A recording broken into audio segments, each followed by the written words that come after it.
యేసుక్రీస్తు ప్రభువు యోహాను సువార్త 8వ అధ్యాయం 31వ వచనం నుండి 36వ వచనాల్లో చాలా ప్రాముఖ్యమైన విషయాలు మాట్లాడుతూ వచ్చాడు.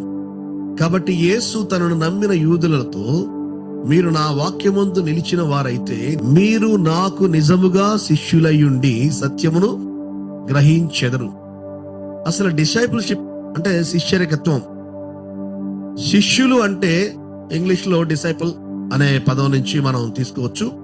శిష్యులు అంటే ఎవరు అంటే, మొట్టమొదటిసారిగా శిష్యులు అంటే ఎవరంటే ఆయన నమ్మిన వారు. కొంతమంది ఆయన వాక్యమందు నిలిచి ఆయన నమ్మి ఆయన అడుగుజాడలో నడిచేవారు కొంతమంది ఉన్నారు. వారి విషయమై యేసుక్రీస్తు ప్రభు వాళ్ళు ఏమంటున్నారంటే నా శిష్యులై మీరు ఉంటారు అంటున్నాడు. రెండవది ఏమంటున్నారంటే ఈ శిష్యులు అనే వాళ్ళు ఖచ్చితంగా యేసు ప్రభు యొక్క మాటలను వినబద్దులై ఉండాలి. శిష్యులలో రెండవ క్వాలిటీ ఏంటంటే they have to be obey the words of the lord Jesus Christ.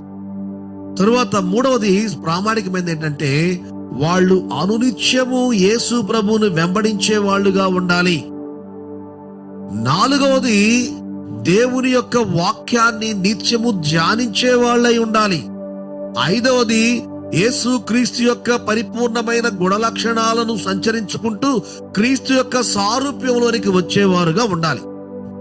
ఇది శిష్యులకు ఇవ్వబడిన ప్రామాణికమైన మాటలు ఇవి.